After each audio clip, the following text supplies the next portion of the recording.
Hello friend, हमारी आज की कहानी है धोबन से प्यार की तो सजा मिली मौत। संडे का दिन है, इसलिए वली देर तक सो रहा था। तभी कोई दरवाजा खटखटाता है, जिससे वली की नींद टूट जाती है। वो ना चाहते हुए भी उठा और बेमन से दरवाजा खोला। कपड़े हैं? वली के कान में एक मीठी सी आवाज खनखनाई। उसने ठीक से देखा, सामने एक औरत खड़ी है। वली को कुछ समझ में नहीं आया कि क्या जवाब दे। उस औरत ने भी और कुछ नहीं कहा।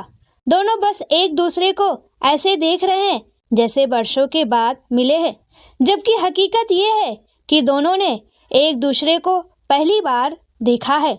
शायद यही वजह हो कि वली को आरती और उसकी आवाज़ इतनी अच्छी लग गई और आरती को वली की खामोशी भा गई। वली ने आरती को कपड़े तो दे दिए, लेकिन जब आरती जाने लगी तब वली उसे जाते हुए देखने लगा और सोचने लगा कि बताओ क्या किस्मत है बेचारी की, इतनी खूबसूरत और काम करती है एक धोबन का। उसे खुदा के ऊपर बड़ा गुस्सा आया। उस वक्त उसने आरती को जाते हुए पीछे से देखा। जब आरती उसकी आंखों से ओझल हो गई तब वली को बड़ा अफसोस हुआ, लेकिन तभी वली को लगा जैसे उसका दिल उससे कुछ कह रहा है। उसको लगा जैसे उसका दिल उससे कह रहा हो कि तुम इसकी किस्मत क्यों नहीं बदलते, बेचारी इतनी खूबसूरत तो है। वली को महसूस हुआ कि उसे उस औरत से प्यार हो गया जिसने कपड़े है बस इतना कहा था और थोड़ी देर के लिए उसकी आंखों में देख लिया था।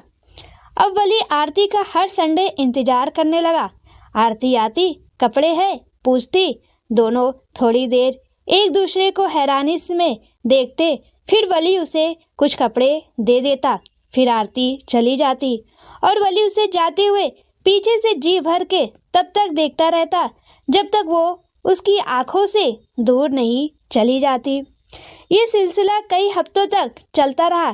किसी ने भी इसके आगे कुछ से कुछ भी नहीं कहा, लेकिन आरती को बिना पलट के देखे हुए ये महसूस हो गया कि वली उसे पीछे से देखता रहता है। इसका नतीजा ये हुआ कि अगले हफ्ते आरती आई ही नहीं। वली इंतजार करता रह गया। पूरा दिन बीत गया, आरती कपड़े लेने नहीं आई। अब वली को चिंता होने लगी कि कहीं आरती बीमार तो नहीं हो गई, लेकिन जवाब कौन दे। फिर एक हफ्ता और बीता और आरती आई। इस बार तो आरती को देखते ही वली की धड़कन बढ़ गई, आंखों में चमक आ गई, जैसे बरसों की खोई हुई चीज खुद चल के उसके पास आ रही हो। उसकी आंखों में आरती को फिर से देखने की इतनी खुशी थी कि आरती को लगा कि बेचारे का दिल ना दुखाए, लेकिन वो कर भी क्या सकती थी। तुम पिछले हफ्ते आई क्यों नहीं? मैं इंतजार कर रहा था इसलिए नहीं आई। मतलब मैं पहले से शादीशुदा हूँ, मेरा इंतजार मत किया करो। वली के लिए ये सुनना ऐसा था जैसे एक बड़ा सा पहाड़ जिसके नीचे खड़े होके वली उस पहाड़ को बड़ी देर से निहार रहा था, अचानक उसके ऊपर ही गिर गया हो और वो उसके नीचे दब गया हो। बड़ी मुश्किल से उसने अपने आप को उस बड़े से पहाड़ के मलबे से बाहर निकाला। उस दिन दोनों में फिर और कोई बात नहीं हुई। वली ने कपड़े दिए, आरती चली गई। वली उसे जाते हुए देखता रहा। एक हफ्ता बीता। आरती को लगा कि अब वली समझ गया होगा और मेरा इंतजार नहीं करेगा। एक तरह से आरती का मन का बोझ हल्का हो गया था कि उसने वली को अपनी हकीकत बता दी थी, लेकिन दूसरी तरफ उसकी हकीकत ही उसे परेशान कर रही थी। उसे महसूस हुआ कि वली को उसे जाते हुए देखना असल में अच्छा लगता था, लेकिन अब तो उसने उसे मना कर दिया। अब तो वली उसे देख के मुस्कुराएगा भी नहीं। ऐसे बहुत से सवाल अपने मन में बुदबुदाते हुए और उदास चेहरे लिए आरती कपड़े लेने आई। वली ने दरवाज़ा खोला। उसे आज आरती के चेहरे पर उतनी खूबसूरत नहीं दिखाई दी, लेकिन वली ने ये जरूर महसूस किया कि वो उदास है। कुछ परेशानी है? वली ने कपड़े देते हुए धीरे से पूछ लिया। वली ने धीरे से पूछा था, लेकिन आरती के सीने में जैसे कोई जोर का धक्का लगा हो और उसे महसूस हुआ हो कि उसके आसपास की चीज़ें हिल रही है। उसने वली को देखा। वली उसके जवाब का इंतजार कर रहा था। बेटी बीमार है। आरती ने अपनी परेशानी को एक बहाने से छिपाना चाहा। वली को सुन के झटका तो लगा, लेकिन वो ये झटका भी मुस्कुरा के सह गया। कितनी बड़ी है? 4 साल की, आरती ने कपड़े समेटते हुए कहा। लेकिन उसके मन के अंदर कुछ बिखर रहा था। उसके समेटने से सिमट नहीं था। डॉक्टर को दिखाया? तुम मेरी इतनी चिंता मत किया करो, आरती ने झुंझलाते हुए कहा और कपड़ों का बंडल लेके चल दी। वली चुपचाप उसे जाते हुए देखता रहा गया। फिर उसने सोचा, मैंने तो बेटी के बारे में पूछा था, इसमें इतना बुरा मानने वाली क्या बात थी। उधर आरती झूठ बोल के पछता रही थी। उसे लगा शायद अगर मैं ये कहती कि मैं बीमार हूँ तब भी शायद वली यही कहता, डॉक्टर को दिखाया, लेकिन तब उसकी चिंता मेरे लिए होती। आरती एक अजीब सी उलझन में उलझती जा रही थी जिसका उसे कोई हल नहीं दिख रहा था। अगले हफ्ते आरती और भी उदास दिखी। वली ने फिर पूछा, क्या बात है? इस बार आरती ने सोचा कि वली की उधार की चिंता नहीं लूंगी। उसने कहा, देखो, मेरा एक पति है जो शराब पी के मस्त रहता है। मेरी एक छोटी सी बेटी है जिसकी जिम्मेदारी मेरे ऊपर है। तुम इस तरह से मुझे मत देखा करो। वली को आरती की हालत समझ में आ रही थी। उसने एक गहरी सांस भरी और कहा, मेरे पास आ जाओ, सब ठीक हो जाएगा। आरती का मुंह हैरानी से खुला रह गया। वो वली को अपनी हकीकत इसलिए बता रही थी ताकि वो उसका इंतजार ना किया करे, मगर वो है कि उल्टा और आगे बढ़ता जा रहा है। उसने इस बात को खत्म करना चाहा। और मैं अपने पति का क्या करूं? अगर तुम उसके साथ खुश हो तो रहो, नहीं हो तो मत रहो। तुम इतनी खूबसूरत हो, इस तरह कब तक जियोगी? आरती की आंखों में आंसू आ गए जो उसकी आंखों में एक पल भी नहीं रुके और उसके गालों पर ढुलक गए। और मैं अपनी बेटी का क्या करूं?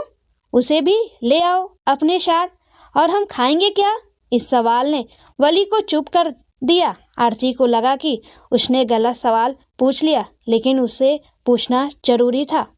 ये मैं अपने लिए नहीं पूछ रही हूँ। मैं अपनी बेटी की जिंदगी खतरे में नहीं डाल सकती। तुम अभी पढ़ते हो, नौकरी भी नहीं है तुम्हारे हाथ में। मैं तो किसी तरह रह लूंगी, लेकिन बेटी? आरती को जैसे हाथ आया हुआ खजाना छूटता हुआ महसूस हुआ। पैसे की चिंता मत करो, अगले महीने मेरे फाइनल ईयर एग्जाम्स हैं, उसके बाद मुझे नौकरी मिल जाएगी। तुम इस तरह दुखी मत रहा करो, मुझे अच्छा नहीं लगता। अब आरती के पास कोई बहाना नहीं बचा। मैं जा रही हूँ, आरती ने बस इतना कहा और चल दी। उसने वली की किसी भी बात का जवाब नहीं दिया। उसके सामने उसने अपनी पूरी जिंदगी का फैसला रख दिया था, जिस पर आरती को सिर्फ हाँ की उंगली रखनी थी। लेकिन आरती अपने पति को नहीं छोड़ सकती थी। भले ही वो शराबी है, भले ही वो उसे मारता पीटता रहता था। अब मैं वली के पास कभी नहीं जाऊंगी। उसने अपना जी कड़ा किया और फिर वो सच में वली के कपड़े लेने नहीं आई। वली को कुछ समझ में नहीं आ रहा था कि वो इस पागल औरत का करे क्या। कुछ दिन बाद जब आरती एक दूसरी सोसाइटी में कपड़े लेने गई थी, वहाँ उसने कुछ लड़कों को आपस में बात करते हुए सुना कि अगले महीने फाइनल ईयर एग्जाम है, कड़ी मेहनत करनी पड़ेगी, नहीं तो अच्छे नंबर नहीं आएंगे। अब आरती को वली की याद आई और उसका जी धक से रह गया। कहीं वली का एग्जाम मेरी वजह से खराब ना हो जाए, कहीं वली इस बार फेल ना हो जाए। और अगले हफ्ते आरती वली के दरवाजे पे खड़ी थी। वली इस तरह बैठा था जैसे वो पिछले 2 हफ्तों से वहीं बैठा उसका इंतजार कर रहा था और गुस्से से भरा था। आरती सीधा कमरे में घुसी और उसने वली को अपने पास बुलाया। अंदर आओ। वली दुखी सा आरती के सामने आ गया।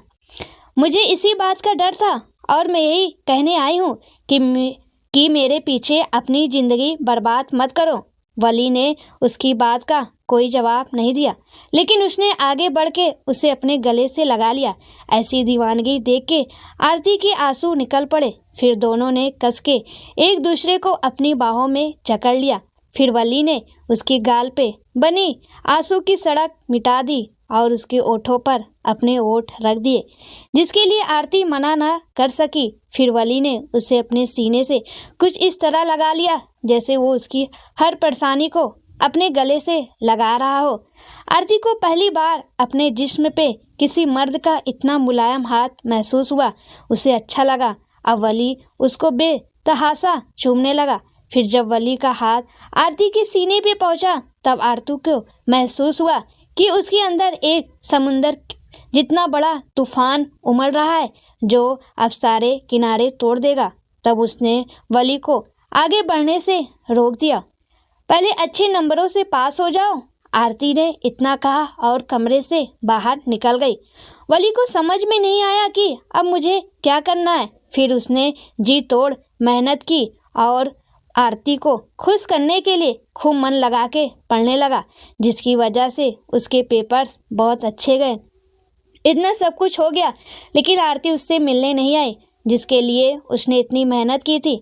तब उसे लगा कि शायद आरती से मुझे समझाने आई थी। उसे ये बात एक तरह से अच्छी लगी, लेकिन आरती का अब भी न आना वली को समझ में नहीं आया।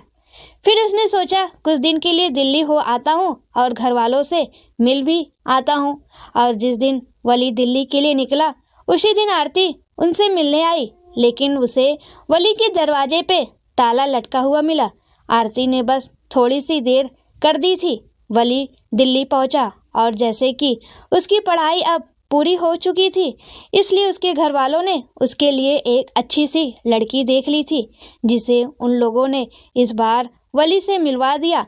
वली इस रिश्ते को मना नहीं कर पाया क्योंकि उसे आरती की तरफ से अभी तक कोई हाँ नहीं मिली थी और वो अपने घर वालों से कहता भी तो क्या कहता, क्या ये कि मैं एक धोबन से प्यार करता हूँ जिसका एक शराबी पति है और जिसकी एक छोटी सी बेटी है।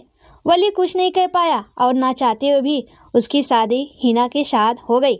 इधर वली के दरवाजे पे ताला लटका देख आरती को घबराहट होने लगी। उसे एहसास हुआ कि अब वो खुद वली के लिए तड़पने लगी है। वो वली को बस एक बार देखना चाहती थी और उससे माफ़ी मांगना चाहती थी और उसे अपने सीने में छुपा लेना चाहती थी और वो उसके आगे बिछ जाना चाहती थी और वो वली को सब कुछ करने देना चाहती थी जिसे करने से उसने उसे अब तक रोक रखा था।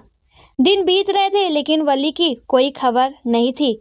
फिर 2 महीने के बाद जब वली अपनी किताबें और सामान लेने के लिए आखिरी बार मुंबई आया तब अपने दरवाजे पर आरती को पाया। आज इंतजार आरती कर रही थी लेकिन वली की आंखों में उसे अपने लिए कोई तड़प महसूस न हुई और इस बात ने आरती का कलेजा अंदर से चीर दिया। उसने अपने आप को समझाया कि हो सकता है वली मुझसे नाराज हो, कोई बात नहीं, मैं अभी उसे मना लूँगी। और दरवाज़ा खोलते ही आरती वली से कुछ इस तरह लिपट गई जैसे उसकी कोई बहुत कीमती चीज़ उसे वापस मिल गई हो, लेकिन ये उसका भ्रम था। वली ने आज कोई दिलचस्पी नहीं दिखाई उसमें। फिर आरती ने उससे बस इतना पूछा, नाराज हो मुझसे? नहीं। फिर ये बेरुखी किस लिए? वली देखो, मैं तुमसे मिलने आई हूँ। पूरे 2 महीने मैंने तुम्हारा इंतजार किया है। क्या बात है? वली के सब्र का बांध अब टूट गया। उसने कहा, मेरी शादी हो चुकी है आरती। तुमने मेरी बातों को मजाक समझा और दिल्ली में मैं किसी को रोक नहीं पाया। तुमने एक इशारा किया होता तो सब कुछ रुक सकता था। तुम और मैं एक हो सकते थे। मुझे तुम्हारी बहुत याद आती है। ये तो कुछ किताबें ना लेनी होती तो शायद मैं मुंबई आता ही नहीं। वली के मुंह से इतना सब कुछ एक साथ सुन के आरती मिट्टी की एक पुरानी दीवार की तरह ढह गई, लेकिन थोड़ी ही देर में उसने अपने आप को संभाल लिया। वो खड़ी हुई और वली की किताबें पैक करने लगी। वली उसे देखता रहा। वो रोती रही और वली की चीज़ें पैक करती रही और फिर आखिर में वली से नहीं रहा गया और उसने पीछे से आकर आरती को अपनी बाहों में ले लिया। आरती बिलखते हुए पलटती है और वली को अपने सीने से लगा लिया। फिर दोनों एक दूसरे को तसल्ली देने लगे। दोनों को पता था कि अब हमारा मिलना फिर कभी नहीं होगा, इसलिए उनके बीच कुछ भी ना तो करने जैसा था ना तो रोकने जैसा था, इसलिए दोनों अपने जज्बात के बहाव में बह गए और बहुत दूर निकल गए। एक दूसरे को जी भर के प्यार कर लेने के बाद जब आरती पूरी तरह से थक गई तब वो उठी, उसने अपनी साड़ी ठीक की, वली के माथे को चूमा और चुपचाप कमरे से बाहर निकल गई। अब वली वापस दिल्ली चला गया और आरती उसकी यादों के सहारे के जीने लगी। आरती का पति पिछले 2 महीने से उसके साथ सोने की कोशिश कर रहा है, लेकिन आरती उसे किसी न किसी बहाने से टाल देती है। लेकिन तीसरे महीने में बात बिगड़ गई जब उसे पता चलता है कि आरती गर्भवती है। इस बारे में तो आरती ने कुछ सोचा ही नहीं था। अब उसके शराबी पति को एक बढ़िया बहाना मिल गया और उसने आरती को उसकी छोटी सी बच्ची के साथ घर से बाहर कर दिया। अब आरती को वली से प्यार करने की सजा मिल रही थी, लेकिन वो वली की आखिरी निशानी को जिंदा रखना चाहती थी। इसलिए वो सड़क पे गुब्बारे और खिलौने बेचकर किसी तरह अपना और अपनी 2 बेटियों का पेट पालने लगी और इस तरह 10 साल बीत गए। फिर एक दिन नारीमन पॉइंट से कुछ बिजनेसमैन अपने ग्रुप के साथ समुंदर देख रहे थे। तभी एक छोटी सी मैली कुचली लड़की उनके आगे हाथ फैलाकर भीख मांगने लगी। वो बिजनेसमैन लोग हिंदुस्तान में इस तरह बच्चों के भीख मांगने को गलत बता रहे थे, मगर उन्हीं लोगों में से एक आदमी ऐसा था जो उस लड़की को कुछ पैसा देना चाह रहा था। फिर उसने अपना पर्स निकाला और जैसे ही उस लड़की के हाथ में एक नोट रखना चाहा, किसी ने अचानक से उस लड़की का हाथ दूर खींच लिया। उस आदमी ने देखा वो एक औरत थी। उसने सोचा ये औरत शायद इस लड़की की माँ होगी। तभी उस औरत और उस आदमी की नज़रें आपस में टकराई और दोनों ने एक दूसरे को पहचान लिया। वो औरत आरती थी और वो आदमी वली था, जो पिछले 10 सालों में एक बहुत बड़ा बिजनेसमैन बन चुका था। आरती ने जैसे ही वली को पहचाना, उसने अपनी बेटी को साथ लिया और वहां से तुरंत गायब हो गई। वली आरती से बात करना चाह रहा था, लेकिन अपने बिजनेस पार्टनर के साथ होने की वजह से नहीं कर पाया। फिर वली कुछ बहाना करके अपने ग्रुप से अलग हुआ और आरती को ढूंढता है, जो उससे बचने के लिए सड़क पार करके वहां से भाग जाना चाहती थी।